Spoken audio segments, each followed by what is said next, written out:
Long Beach. Race weekend has been awesome. I really did never think I would have a chance to come to a race like this. I've been to race events, but never something like this. Just like the speed, the sound. So exhilarating and exciting. When I hear those cars pass, I get goosebumps on my own. I love it.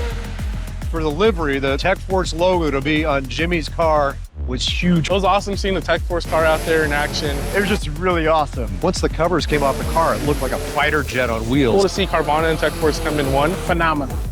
And we had 25 students from all over the country show up today. I'm studying to be a diesel technician. I'm going to be going to school in UTI of Sacramento. As of now, I'm a fabricator, a welder. I want to build race cars. My favorite part from the TechForce perspective was to see these students light up, meeting these people who are making a living at a high level, doing what they want to do. Meeting Jimmie in general was quite honestly the best experience. Maybe one day I could be working with him. It was amazing seeing the women that were involved in somewhat of a man-dominated field. And Mike, the crew chief, he was so open and answering all the questions. Meeting the crew chief was honestly like meeting the future me. Couldn't have asked for a better experience. I'm going to remember this for the rest of my life.